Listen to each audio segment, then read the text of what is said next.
So the topic I wanted to introduce, which is we can explore later, we can observe and explore during the meditation experiment. But as I mentioned before, this topic is very important and outside of meditation. And it's related to this, what is called in a regular language, daydreaming, this phenomena of daydreaming. Basically, it's this compulsive tendency that humans have to be lost in thought, to go about the day, all day, basically. Any activity we do, brushing our teeth, going to the bathroom, doing dishes, driving, walking, eating, even listening to people. Like now, the tendency for our being lost in thought, being kind of sticking to an endless, continuous mind chatter, which is about the past or the future or things to do or rehashing some things that happened or planning. And this topic appears in many traditions. When I first encountered this was when I was younger. Also, that's interesting to mention that usual psychology, they don't even mention about it in school, primary school, high school, university, even masters, they don't mention about it. But first time I encountered this was in the context of this fourth way tradition, Gurdjieff Uspensky teachings. And there they were speaking that this phenomena of being identified with this constant flow of thoughts, images going through the head. They call it their imagination. However, they were saying that this term imagination refers to this uncontrolled, unnecessary mind activity. It doesn't refer to creative imagination. So yeah, that's what it is basically, uncontrolled, unnecessary mind activity that goes on all the time. And in the fourth way, this was considered to be, fourth way, the aim of it is to help in a process of spiritual awakening, consciousness awakening. And this was considered, this phenomena of being lost in daydreaming was considered to be one of the primary obstacles to being consciously present, being awake. And this is something that let me yeah, okay. So it's a primary obstacle in which most people spend most of their life. Also in Buddhism and Zen, Buddha, Indian philosophy, they speak about this in the form of the monkey mind. They speak about the monkey mind, kind of always going from limb to limb, being elsewhere, being checked out. In the Sufi tradition, they speak about it. In even the Christian mystical tradition, the monks, it was called the guarding of the mind, the guarding of the heart from evil thoughts. So it's like a prerequisite for any more serious deepening of our own presence or any type of work. Also in the fourth way, they had this idea saying that no work, no spiritual work can be done in sleep. No healing can be done in sleep. So, and this state of being lost in daydreaming is for everybody really like a normal state of affairs. and they never mention about it, as I mentioned. So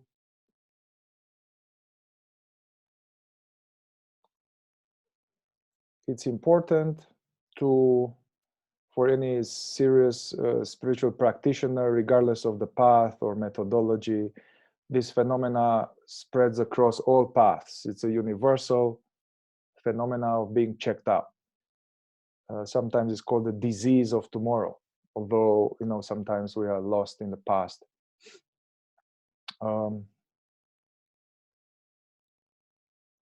Yeah, so what's happening is that the body is here, and somehow, without us noticing, there's like a constant stream of images, voices in our head, rehashing something that happened. Usually it's something unpleasant that happened, what is said and how they treat us, or memories, painful memories, or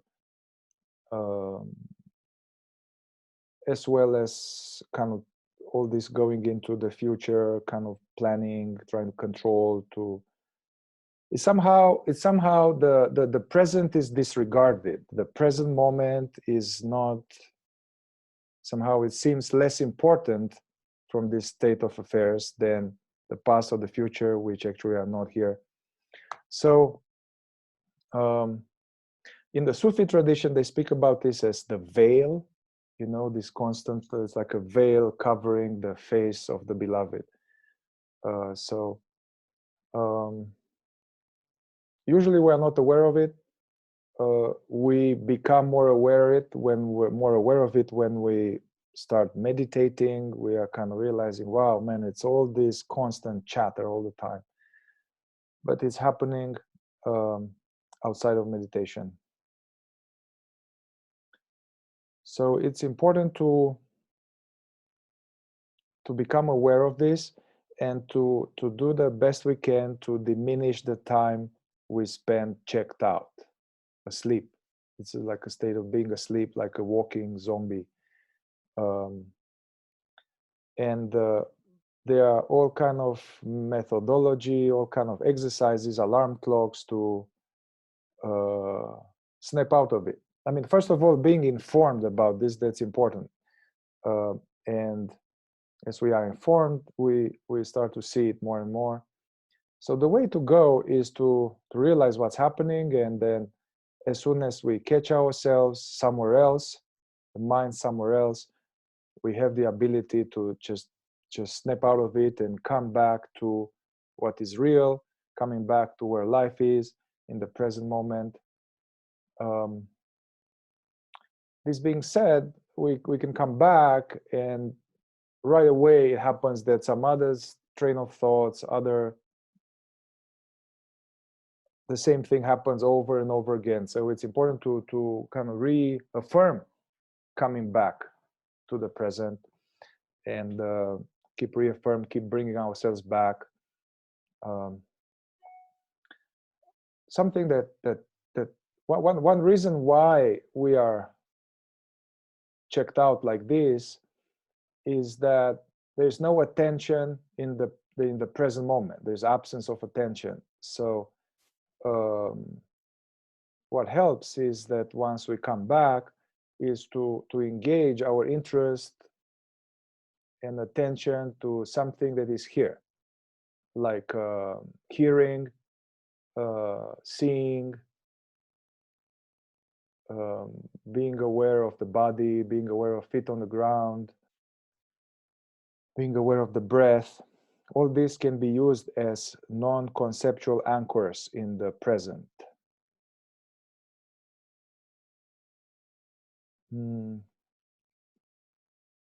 Yeah, I mean, I can't emphasize enough how important it is to attend to this and find ways to spend less of our life in daydreaming.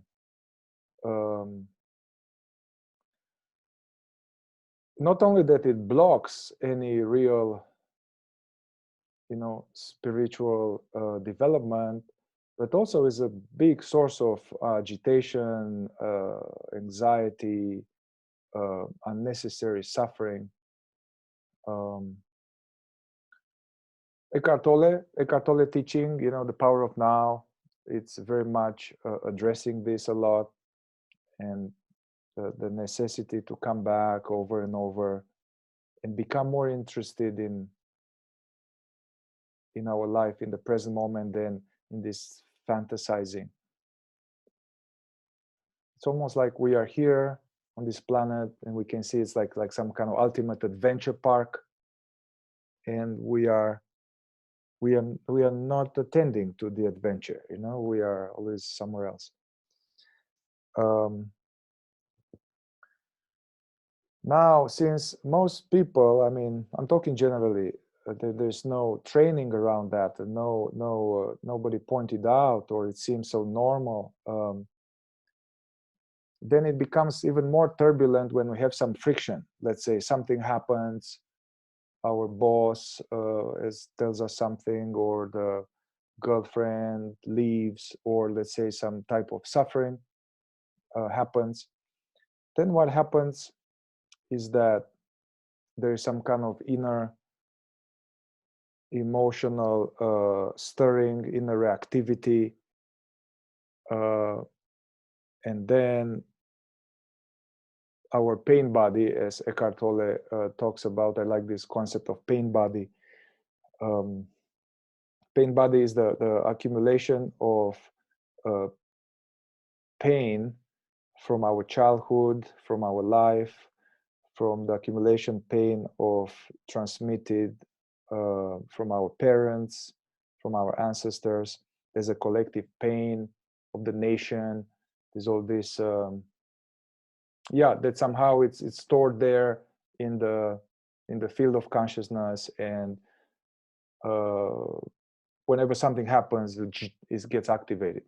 So whenever the pain body is activated, what happens if we don't know about this phenomenon of daydreaming? What happens is that the pain body goes into the mind.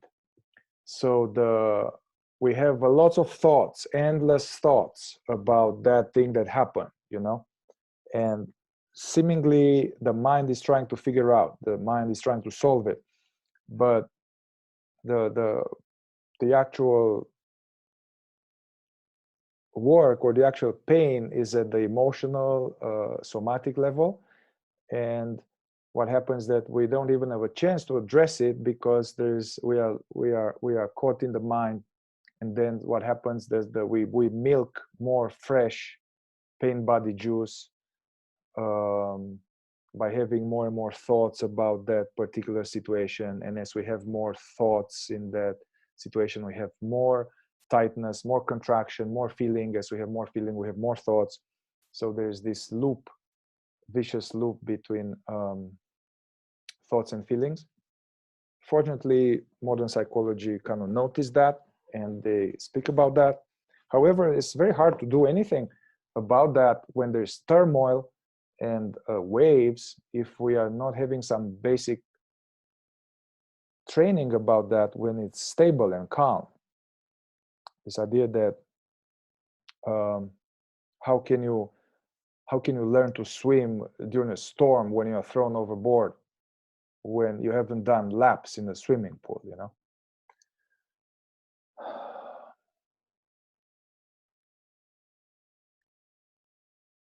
Yeah. Also, we can speak more in the discussion part, but another idea connected to this daydreaming is that usually it's not about nice things. We don't go into daydreaming usually about nice things or like wonderful things. It's kind of, we go into some problem, some future problems, past problems. So we kind of burden the cache memory of the present moment, all this past and future. Also, it's important not to believe what I say and to be open and try to verify for yourself what I'm talking about. Yeah, another interesting thing to observe is that this daydreaming is about me. It's all about me.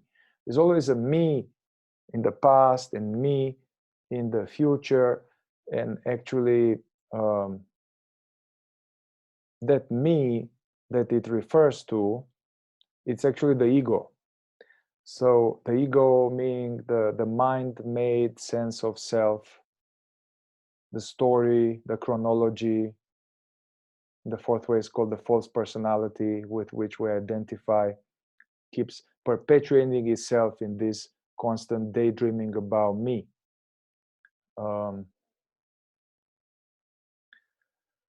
Another interesting idea to observe is that this daydreaming, I mean, there's some, I don't know how they measured it, but the average person has like 60, 70,000 thoughts per day. And huge amount of them are completely unnecessary, you know. The mind is very useful as a tool, as a servant, but in the state of being lost in daydreaming, the mind is the boss, and it's a bad boss. So another idea is that if we observe, if we start to observe as we catch ourselves with these tapes, we will notice that they are not on endless subject. This daydreaming is on, you know, 5, 6, 7 major subjects. You know, it's about this, about relationships, about me not being respected by others, they don't treat me right, this is not fair, or about wanting a relationship, or about not wanting the relationship we have. It's limited, you know, it's limited in topics, and that's important, and it makes it easier. We identify it's not just a random thought, but it's on this subject. We have several subjects, so it's practical to observe what are the most recurrent tapes that arise within our consciousness. And the teaching about this is that those subjects are actually our favorite identifications. Adyashanti, Zen non-dual teacher, highly recommend. He would call it that these are like Velcro thoughts, the favorite subjects. Whenever the thought comes, we are kind of getting identified with it, and we start chewing on it, brewing on it. All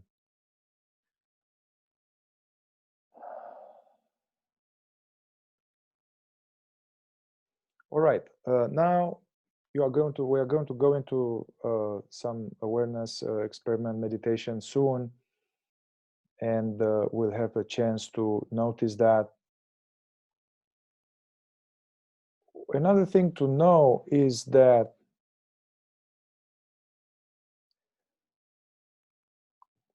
we can't really, so we don't want to engage in a war with these thoughts. We don't want to kind of keep stopping them and fighting them, kind of engaging, stopping them. And, you know, I did this for a long time, and actually they created more thoughts, and it seemed endless.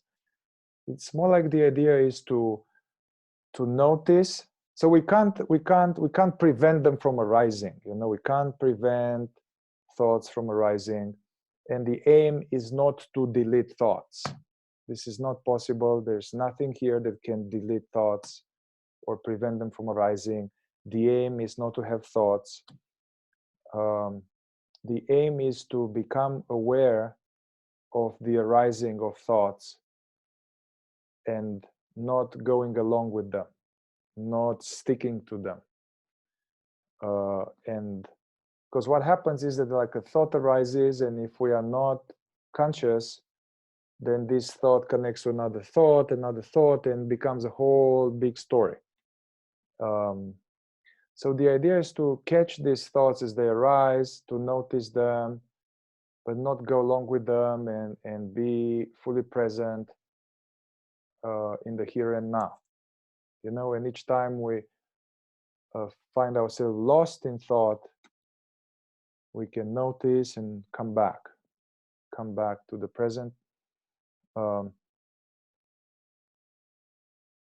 at the beginning of meditation, usually, and I know that people here have different levels of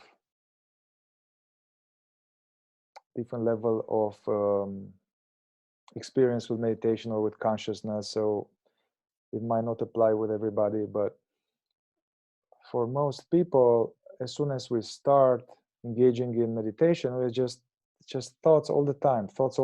So it's frustrating, it's crazy making. But it's not that when we have more thoughts when we start meditating. This is happening all the time. It's just during meditation we are becoming more aware of this situation.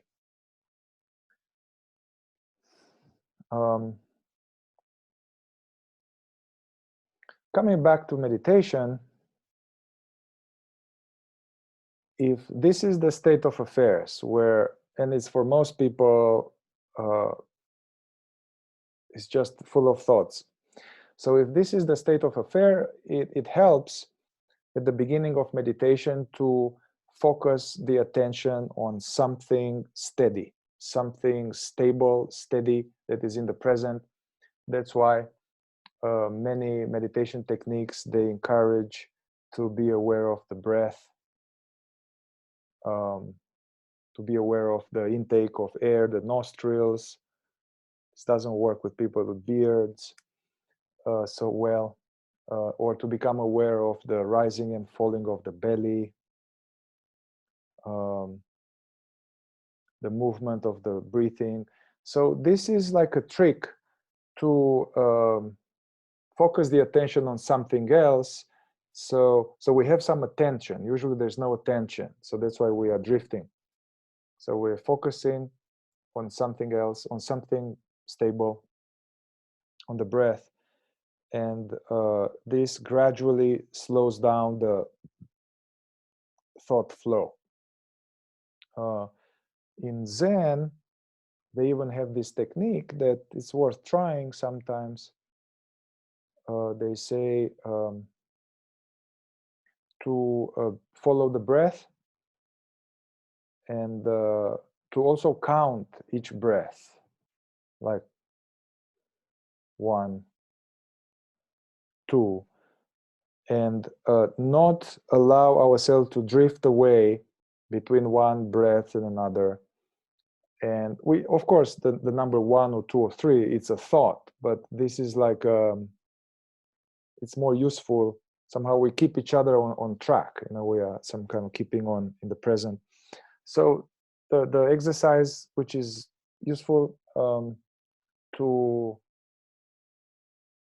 follow the breath and count each breath, and to do, let's say, a series of 10. And this is pretty hard, actually. And then what happens is that at some point we may drift away, and then at some point we are going to wake up like, wow, I was gone. So when that happens, we were like, okay, what was the last number I remember? Oh yeah, it was 5. Okay, so we come back on track, and then you go 6, and we do a cycle of 10 breaths. Sometimes we can do 2 cycles, and through this requires some effort. This somehow we are landing more and more in the now. So that's why it's helpful, especially at the beginning or intermediate phases of people interested in meditation, to put the attention first on the breath for some time. It will be a transition between like being checked out to being conscious. So this will be like,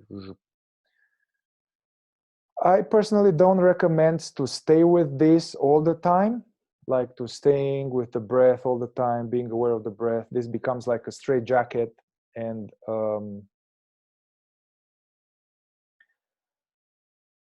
the benefit of that is that if we do this and we are committed and serious, focusing on the breath for a long time, what will happen is that the mind will indeed quiet down, and then we may experience some peace, some spaciousness, even maybe some pleasurable sensations or some love or something. But as soon as we finish the meditation and we stop focusing on the breath, we'll go back to business as usual, being lost in daydreaming and all the other stuff. So I recommend to be aware of the breath just for first few minutes, and then to no longer focus on the breath and to simply be aware of the totality of the situation. So become aware freestyle rather than a controlled way. And this is much more sustainable for continuing the state of being more present outside of meditation. You know, when we can't count breaths and all that.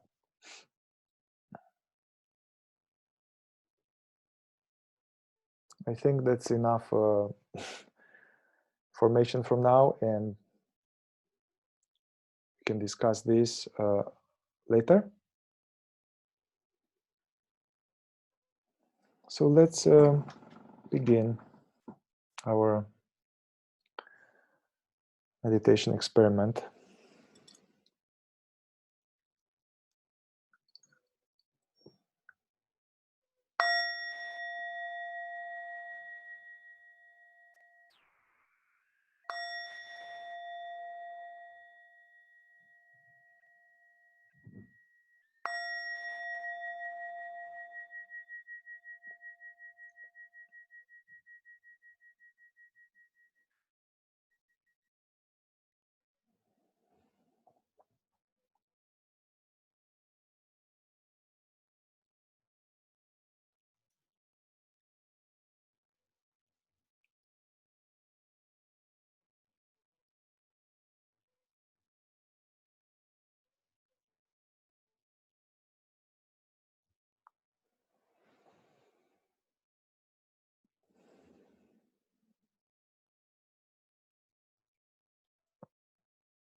You can start by following the process of breathing.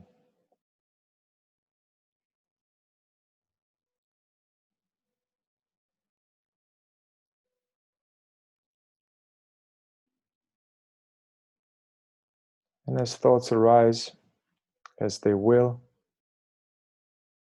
simply notice them, but we're not hopping on for the ride.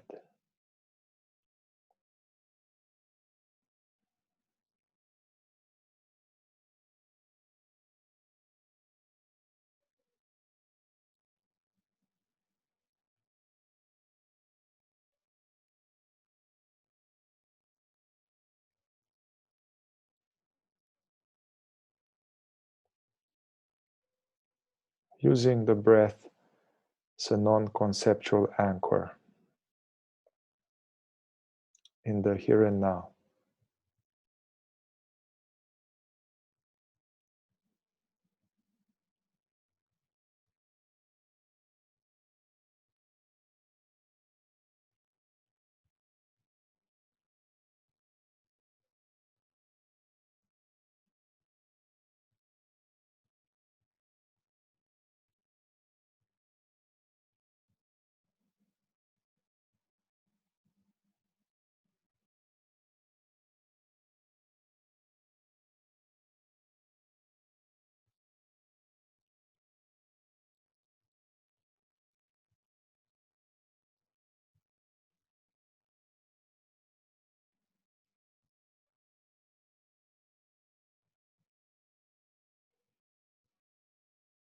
My teacher sometimes uses the metaphor of a railway station in which there are trains coming and going. So the train are these bubbling thoughts, the suggestions of the mind. And usually we become a passenger hopping on, going elsewhere. The idea is to be the station, So the trains come, but we don't hop on.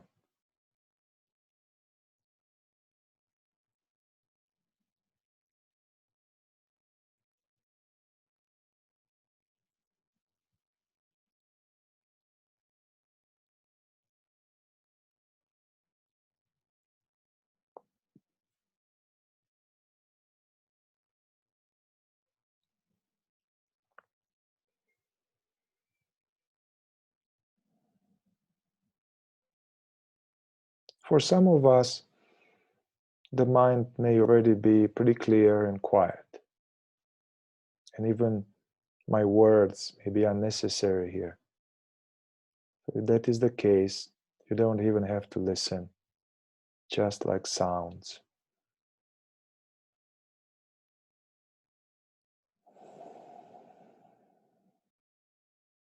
For some other of us, it's just a busy, busy mind.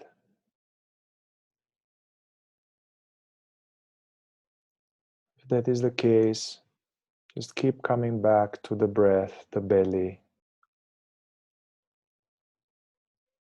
You can even try to play with the Zen experiment of counting the breaths.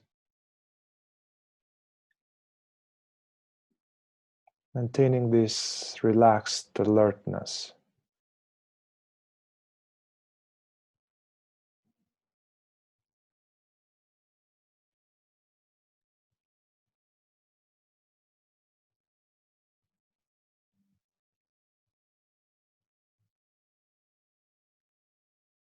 Taking a little vacation from thinking, and we can think about stuff later, just exploring this, resting in this natural knowing.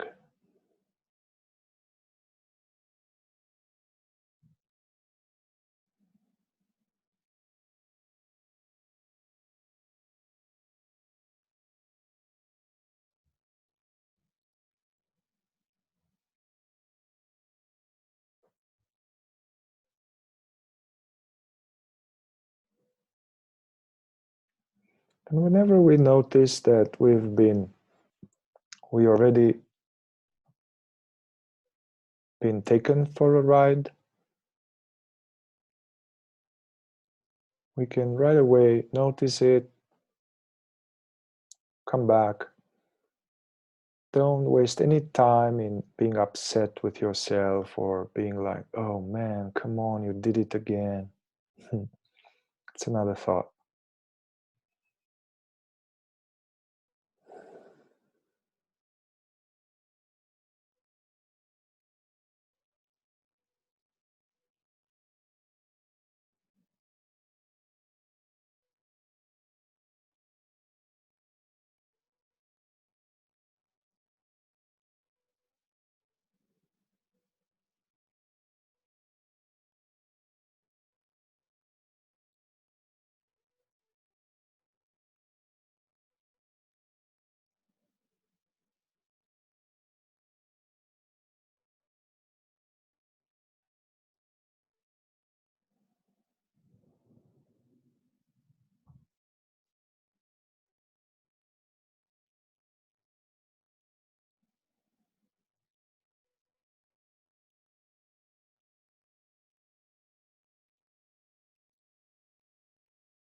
So these thoughts are appearing in the form of either images, memories, images, or they can appear in the form of a voice, sometimes like writing. So we see this as like waves of the mind, arising and passing.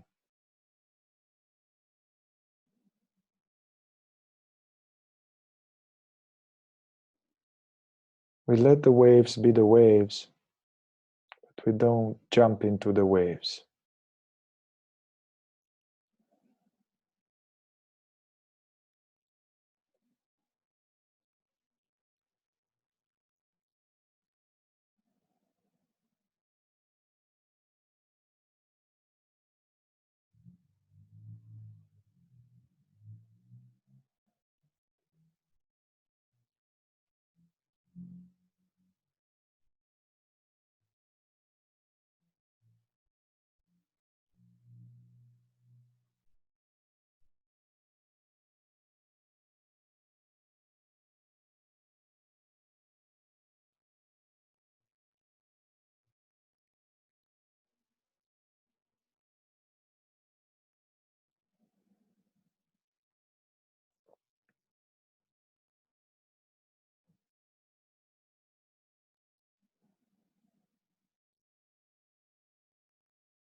So instead of thinking, we are just being, effortlessly awareing, like a cat.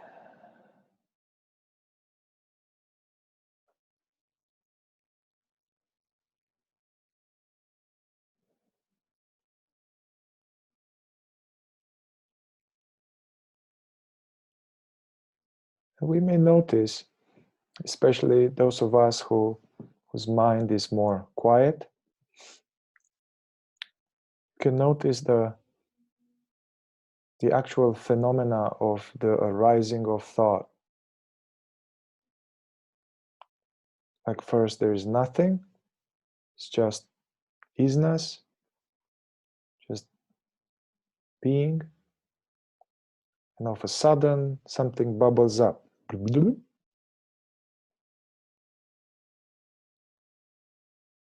on the screen of the mind, so to say. And if we don't engage, we see it, then the thought, the image, just fades away. It merges back onto where it came from. And we are left with just being.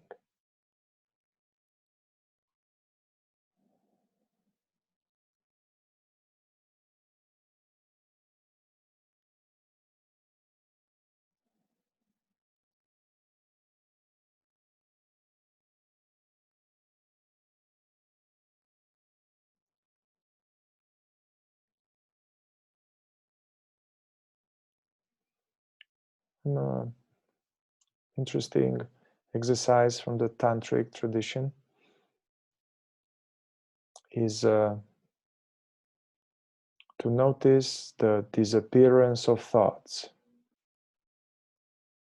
meaning that even if we are caught, we are into some story,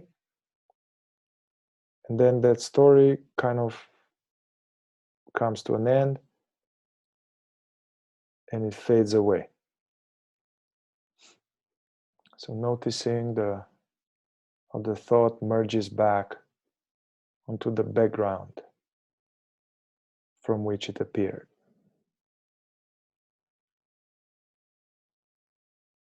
And we are left with what we are, this wordless, aware presence.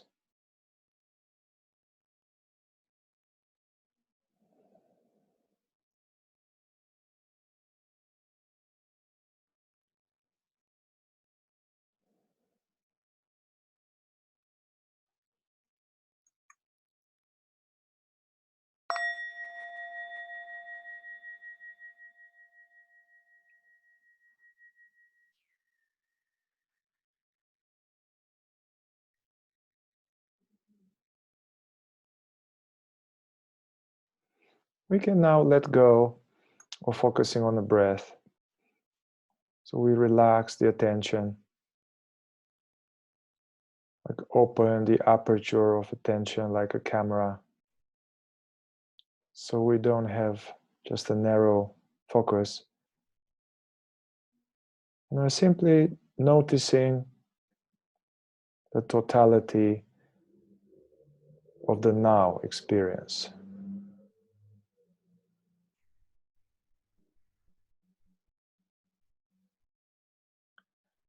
So effortlessly welcoming sounds as well as sensations in the body, feelings, thoughts.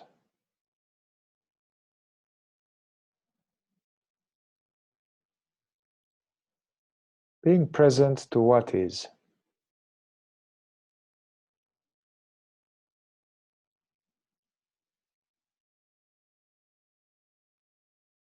And we simply witness all this flow of perceptions, images, sensations, and sense perceptions, without getting involved and with an attitude of benevolent indifference.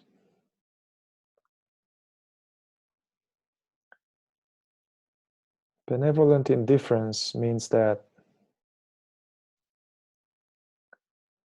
say, if we have a feeling or tightness somewhere in the body,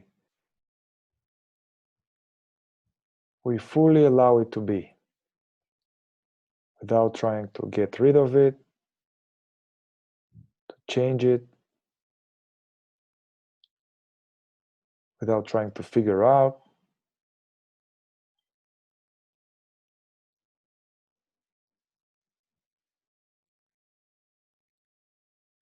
And without even focusing into it.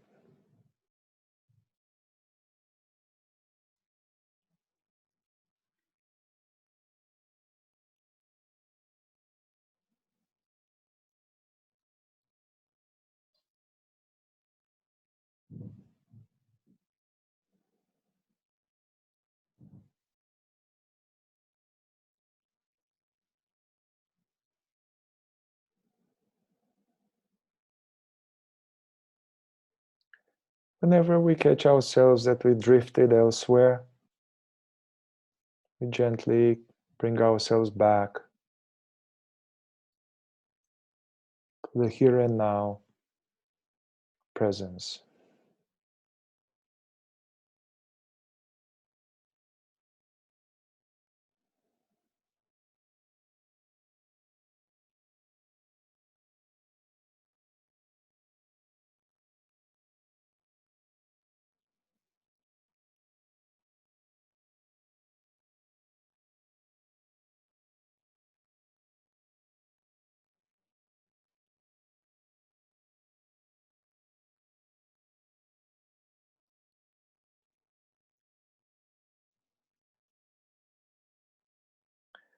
Also, if you find yourself being tense or trying to do a good job meditating,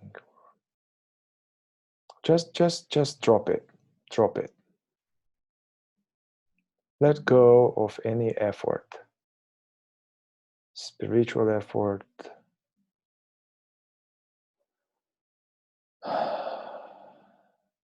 just allowing ourselves to be.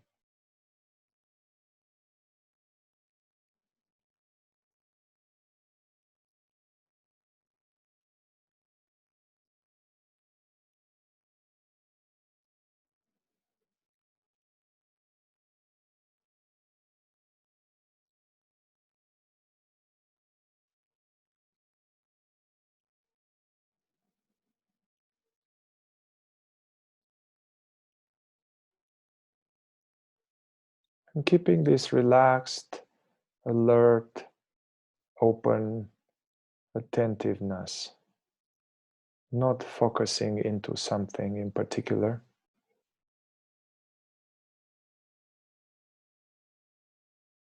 And thus our awareness will naturally pick up on what arises. Sound, some sensation in the body, an image.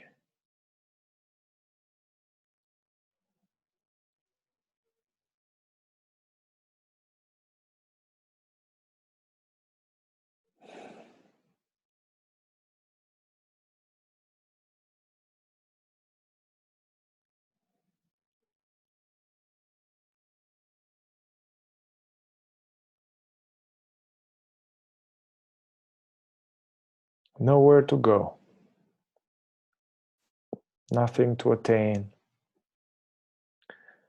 no future, no past.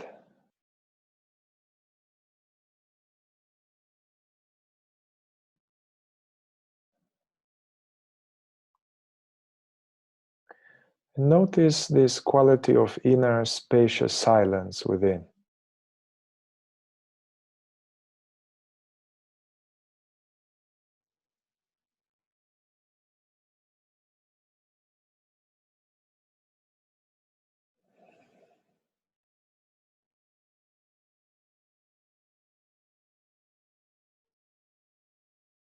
The sound of my voice or the sounds in your head, they bubble up in this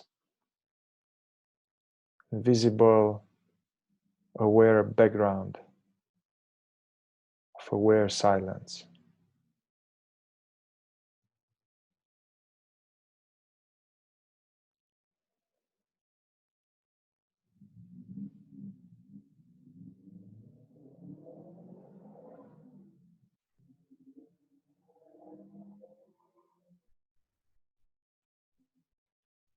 Welcoming the totality of the flow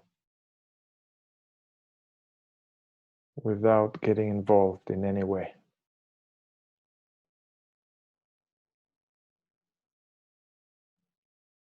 Resting in this natural awareing.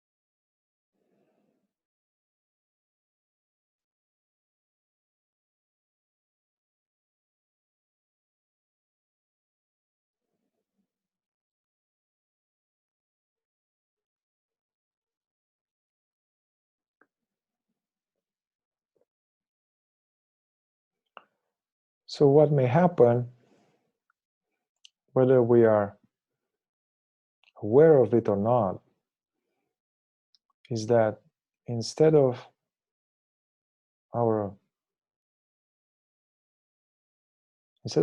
being identified with thoughts and stories, we fall back to our real identity. We identify with our real identity, which is that which doesn't come and go.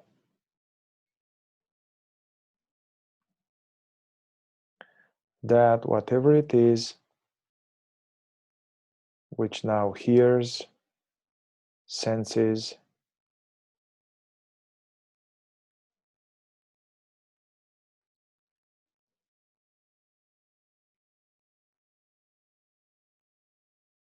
we identify with this spacious, aware presence. So we are home in the now.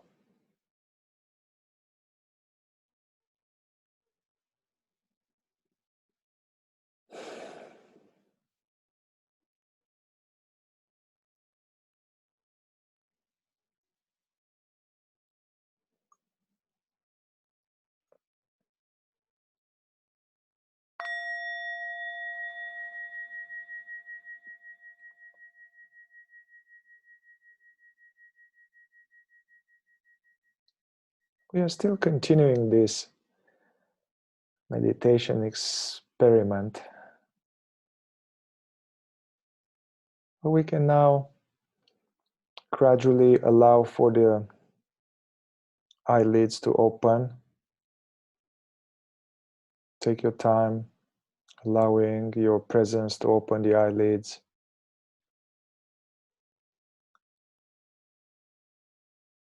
Without focusing into anything in particular, just global, unfocused gaze.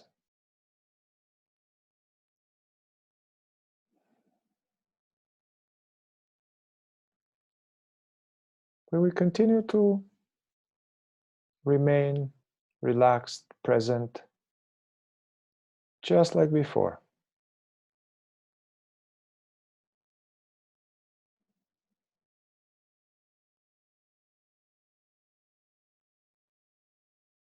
So we can experience this continuation of this closed eye meditation as open eye, because our life is mostly open-eyed. Sometimes there's no time to meditate.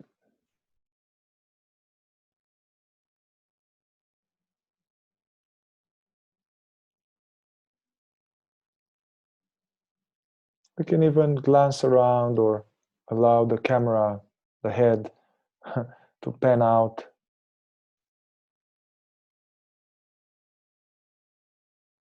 But not going into labeling comments about what we see.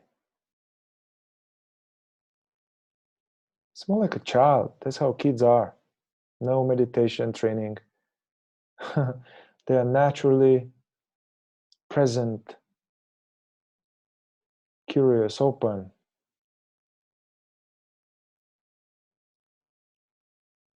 It's being without mentalizing unnecessarily.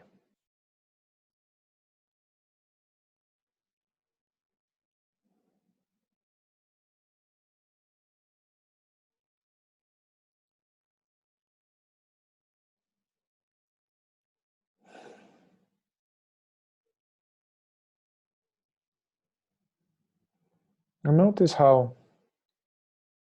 this presence that we are is aware of outer images as well as the feelings in the chest, sounds,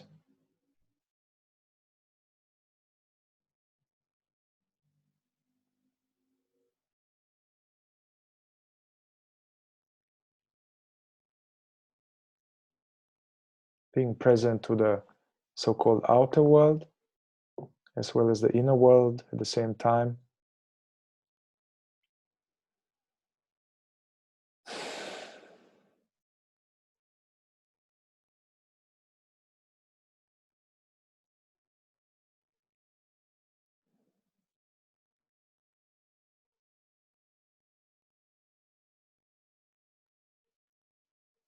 And notice that right now there's no problem.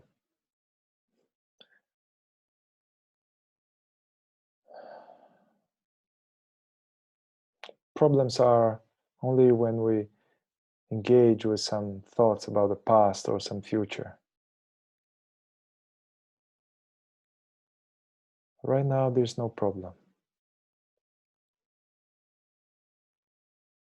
You may notice some natural okayness,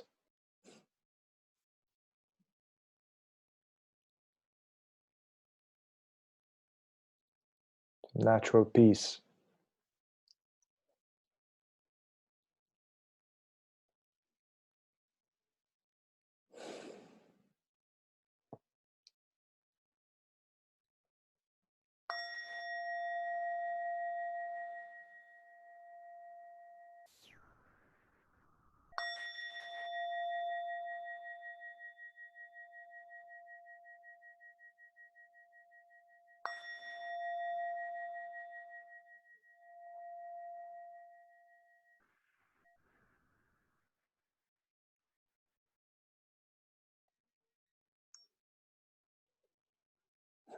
Thank you.